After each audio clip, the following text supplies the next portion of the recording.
What if the reason people don't respect you has nothing to do with your talent, your intelligence, or your hard work? What if it's coming from two small behaviors you repeat every single day, without even noticing?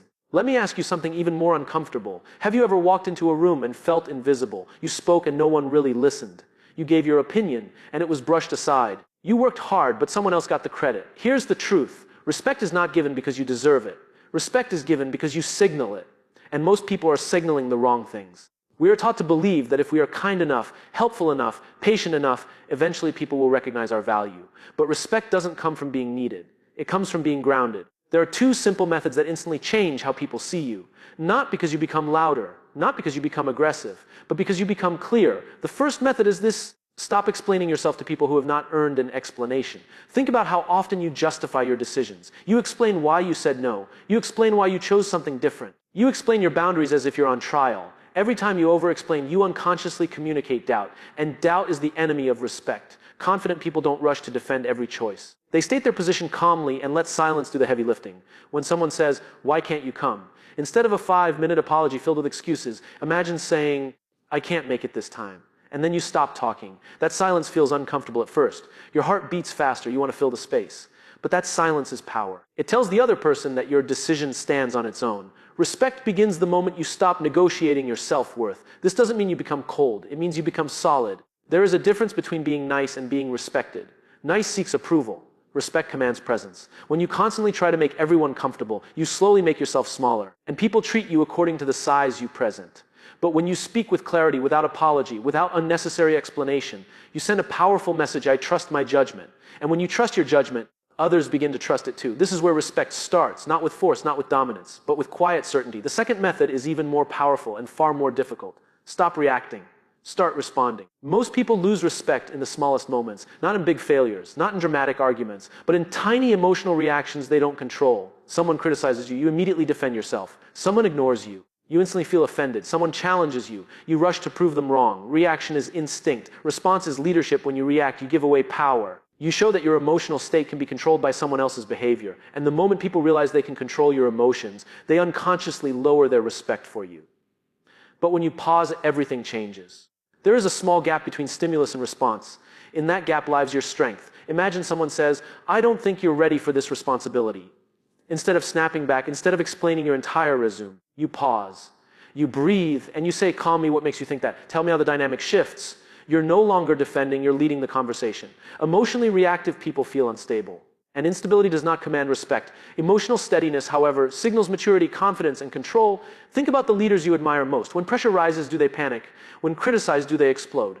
No. They slow down. Slowing down in tense moments feels unnatural at first. Your ego wants to fight. Your pride wants to protect itself. But respect grows when your ego shrinks. The strongest presence in any room is usually the calmest one. When someone tries to provoke you and you remain composed, it creates psychological weight. People sense that you are not easily shaken. And humans instinctively respect what is difficult to move. This doesn't mean you suppress your feelings. It means you manage them. There's power in looking someone in the eye, listening fully, and choosing your words deliberately. There's authority in not raising your voice. There's strength in not needing to win every argument. When you respond instead of react, you communicate something powerful without saying it directly: I am in control of myself. And self-control is one of the highest forms of visible confidence. If you combine these two methods, stop over-explaining and stop over-reacting, you create a presence that feels grounded, steady, and certain. Respect is not about dominance, it's about emotional discipline and clarity. The moment people realize they cannot rush you, shake you, or pressure you into defending yourself unnecessarily, they begin to treat you differently. Not because you demanded respect, but because you embodied it. Now here's where this becomes uncomfortable. Because once you stop over-explaining and once you stop reacting, something strange will happen. Some people won't like it. The same people who were comfortable when you justified everything will suddenly feel distance. The same people who enjoyed pushing your buttons will feel powerless. And they may test you. They may say, "You've changed." They may say, "Why are you being so serious?" They may even try to provoke the old version of you. This is the moment most people break. Because we are wired to belong. We are wired to seek approval. When tension rises, we instinctively want to smooth it over. We want to explain again. We want to laugh it off. We want to prove we're still the same. But growth always disrupts comfort. When you become emotionally steady and clear in your communication, you are no longer predictable. And predictability is comfortable for others. There's a story I once heard about a young manager who struggled with respect from his team. He was talented, intelligent, hardworking. But he constantly over-justified every decision. If someone questioned him, he would explain in circles. If someone challenged him, he would debate for hours. One day, he decided to change one thing. In the next meeting, when someone interrupted him and said, "I don't think that will work," instead of defending immediately, he paused, looked at them calmly, and asked, "What would you suggest?" Silence. The room shifted. He didn't argue. He didn't explain, he redirected the responsibility, and suddenly the energy changed. People leaned in differently. They spoke more carefully. They listened more closely. Respect often begins when you stop fighting for it. When you allow silence to exist, when you allow responsibility to fall back on others, when you are not afraid of a few seconds of tension. Tension is not your enemy. In fact, tension signals strength. It tells people you are comfortable with discomfort. And when you are comfortable with discomfort, you become difficult to intimidate. Most people avoid tension at all costs. They talk too much. They apologize too fast. They laugh when they feel nervous. But leaders understand something different. They understand that silence is not weakness. Calm is not passivity. And brevity is not rudeness. It is clarity. And clarity creates certainty. And certainty creates trust. And trust creates respect. But there's another layer to this. Because these two methods are not just about how others see you. They are about how you see yourself. And that changes everything. Let me take this deeper. Because the real transformation doesn't happen in the room. It happens inside you. When you stop over-explaining, something subtle shifts in your identity. You stop seeing yourself as someone who needs permission. You stop seeing yourself as someone who must earn the right to decide. You begin to internalize a new belief: my decisions are valid because I made them. That belief is powerful. Most people don't struggle with confidence in ability. They struggle with confidence and authority over their own lives. They ask silently, is this okay? Am I allowed to choose this? Will they still accept me?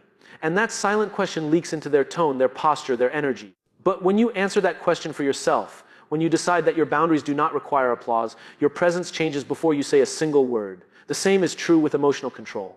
When you stop reacting, you begin to experience your emotions differently. Instead of being pulled by them, you observe them. You feel the surge of defensiveness, but you don't obey it. You feel the sting of criticism, but you don't let it dictate your response. And in that moment, you realize something profound.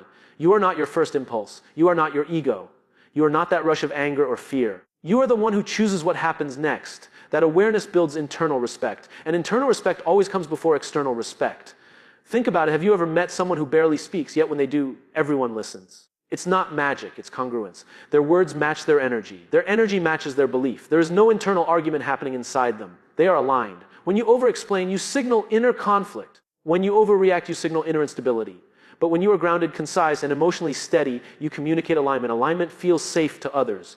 Humans are constantly scanning for stability. We want to know who is solid, who won't crumble under pressure, who won't shift based on mood. And when you demonstrate that steadiness repeatedly, people begin to anchor to you.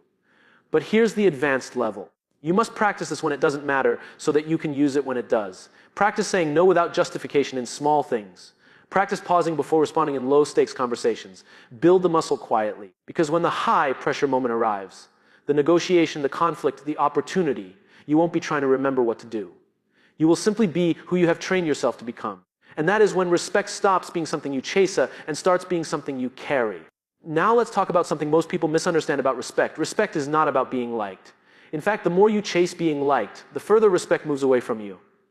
Because when your primary goal is approval, you unconsciously start editing yourself. You soften your opinions, you dilute your boundaries, you say yes when you mean no, you laugh when something bothers you, you agree when you're unsure. And every time you do that, a small part of your authority disappears. People can feel when someone is filtering themselves for acceptance. It creates an invisible instability. If your position changes depending on who you're with, then who are you really? Consistency builds credibility. Credibility builds respect. There's a powerful shift that happens when you decide that clarity is more important than comfort. Imagine you're in discussion and everyone is agreeing just to avoid tension. You see a flaw in the plan. The old version of you might stay silent to keep the peace, but the grounded version speaks calmly and says, I see a potential risk here. No aggression, no drama, just clarity. Now something fascinating happens. Even if people disagree, they register something about you. You are not swayed by the emotional temperature of the room. You are anchored to your perspective. That anchoring is rare. Most people drift toward whatever keeps them socially safe. But leaders, whether in business, relationships, or life, prioritize truth over temporary approval. This doesn't mean you become stubborn. It means you become principled. And principles are predictable. Predictability builds trust. When people know that your yes means yes and your no means no, they stop testing you. But when your answers are flexible based on pressure, they keep pushing. They keep negotiating. They keep probing. Because inconsistency invites challenge. Think about someone you deeply respect. Chances are they don't overshare their reasoning for every move. They don't argue emotionally. And they don't shift their standards depending on who's watching. They are steady. That steadiness creates psychological safety. And paradoxically, when people feel safe around you, they respect you more. Why? Because safety signals strength. It tells others that you are not desperate for validation. You are not easily threatened. You are not performing. You are simply being. And there is immense power in that simplicity. So the question becomes, are you willing to risk being temporarily misunderstood in order to be permanently respected? Because sometimes the price of respect is short-term discomfort. And most people are not willing to pay it. But you are not most people. You're learning to build something deeper, something quieter, something unshakable. Let me show you what happens when you fully embody these two methods over time. At first, people notice small changes. You speak a little less, but with more precision. You pause more often. You don't rush to fill silence. You don't scramble to defend your choices. And slowly, the energy around you begins to reorganize. Interruptions decrease. Challenges become more thoughtful. Conversations become more intentional. Why? Because people adapt to the standards you set. Human beings are incredibly perceptive. We constantly test boundaries, often unconsciously. If someone folds under pressure, we push a little more. If someone over-explains, we ask more questions. If someone reacts emotionally, we provoke again. Not out of cruelty, but out of instinct. We are wired to look for structure.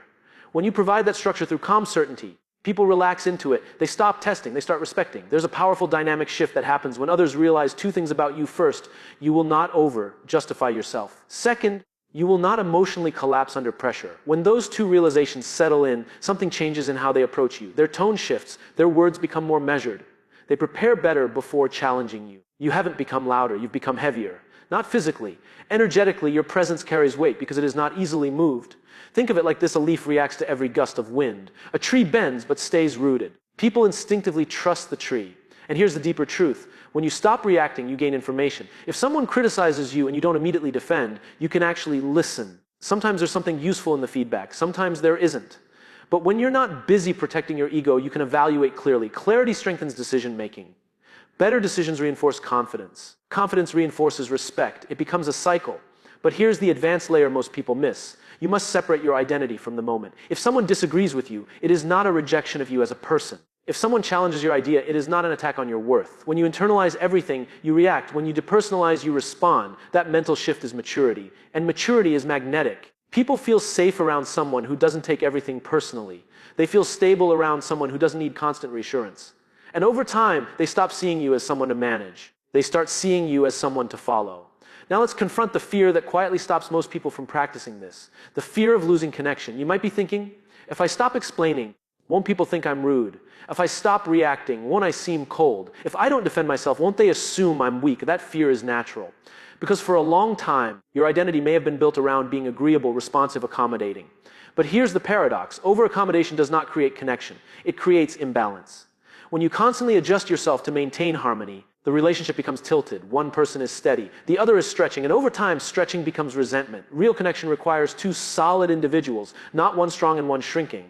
When you stop over-explaining, you are not withdrawing warmth. You are withdrawing insecurity. When you stop overreacting, you are not suppressing emotion. You are refining expression. There's a difference. Imagine a close friend challenges your decision. The old pattern might be to defend yourself quickly, maybe even raise your voice slightly, trying to prove your logic. But the grounded version of you listens fully and says, I understand your concern. I still feel this is the right move for me. And notice the difference. There's no hostility, no tension, just clarity. And clarity actually strengthens connection. Because now the relationship is based on honesty, not performance. Weak connections require constant explanation. Strong connections respect boundaries. The people who truly value will adjust. They may need time. They may even test the new dynamic. But eventually, they will recognize the stability in you. And the ones who only felt comfortable when you were smaller, they may drift. That is not loss. That is alignment.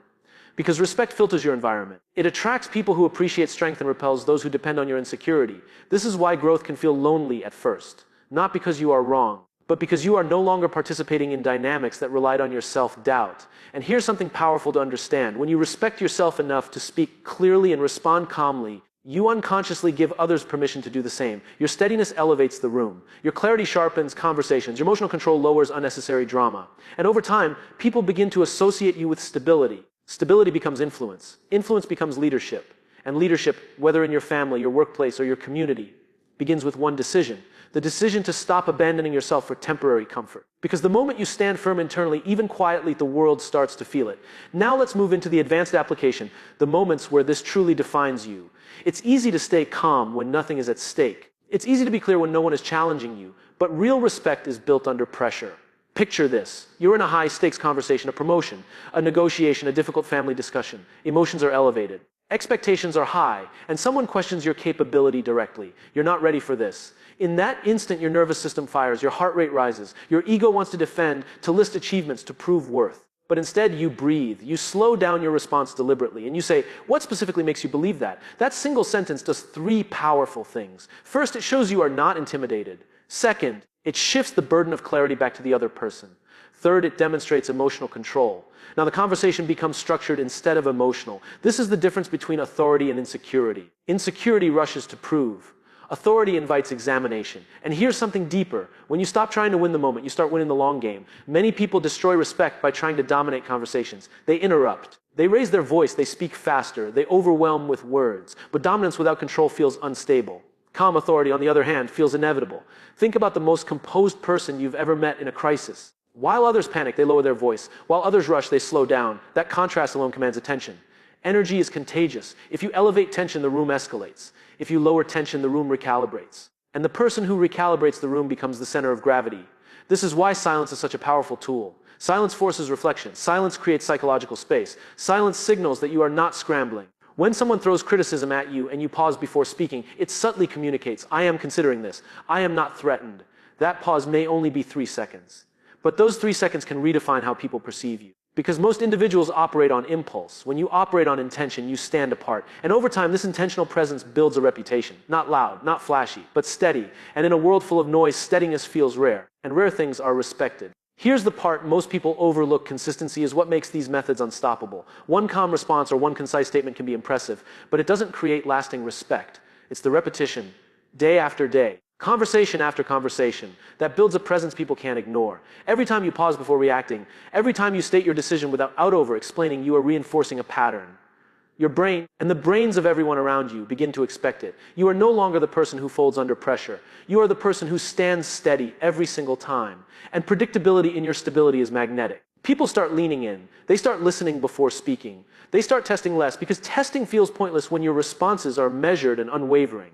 Think about someone you deeply respect. Their influence isn't rooted in grand gestures or dramatic speeches. It's rooted in the subtle, repeated signals they give. I am grounded. I am deliberate. I am unshakable. Now imagine applying that same consistency in your daily life. In meetings, in family conversations, in social interactions, in challenges, in confrontations. You stop explaining. You pause before responding. You act from intention, not impulse. You communicate with clarity, not anxiety. Over time, this approach creates a silent authority. People recognize it even before they consciously understand it. You become the person who doesn't need to be validated constantly. You become the person others look to when uncertainty arises. You become someone whose words carry weight because your actions consistently reinforce them. There's also an internal transformation happening simultaneously. Each consistent application strengthens your confidence. Each pause strengthens your self-control. Each concise boundary reinforces your self-respect. You stop needing others to validate you because you are already validating yourself. And here's the remarkable truth. Respect follows naturally when your presence signals certainty. When you combine emotional control with clarity of communication, people instinctively adjust, they respond differently, they treat you differently, and they begin to measure their expectations against the standard you set, not the standard they wish to impose. Consistency amplifies the first two methods exponentially. Without it, moments of clarity and calm can be dismissed as luck or coincidence. With it, your presence becomes undeniable, your influence becomes enduring, and respect becomes the natural byproduct of how you exist in the world. In short, it's not just about stopping over explaining or overreacting once. It's about embedding them into your daily life until they define how you move through the world. Because when these behaviors become automatic, you are no longer chasing respect. Respect is chasing you. Now let's bring everything together and see the full picture. You've learned the first method, stop over, explaining. You've learned the second, stop over, reacting. You've seen how these create clarity, calm, and presence. You've understood why consistency transforms these behaviors from fleeting moments into unshakable authority. But the final step is realizing what this actually does in your life. When you combine these methods, you stop being defined by other people's expectations. You stop shrinking to fit their comfort. You stop reacting to their judgments.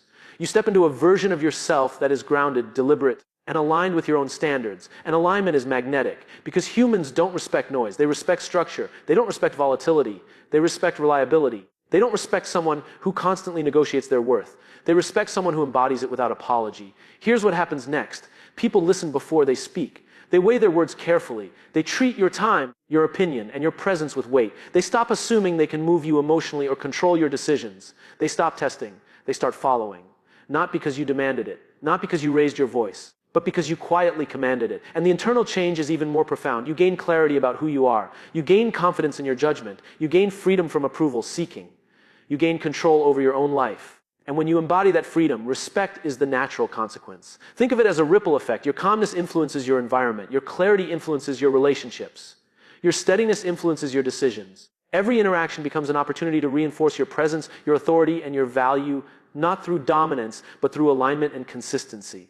And here's the truth most people never realize. Respect isn't something you win once. It's something you build every day through deliberate choices, repeated actions, and unwavering presence. So start small. Practice pausing. Practice saying no without explanation. Practice observing your emotions before reacting. Do it consistently. Do it intentionally. Do it even when it's uncomfortable. Because discomfort is the doorway to presence. Presence is the doorway to authority. Authority is the doorway to respect. When you master this, you no longer need to fight for recognition. You no longer need to prove your value. You carry it in every word, every pause, every decision, and every action. And the world begins to adjust naturally to the weight of who you are. This is not a trick. It is not manipulation. It is not something you can fake. It is a disciplined approach to being yourself fully, clearly, calmly, consistently. And that is the moment when respect stops being something you seek and starts being something you embody.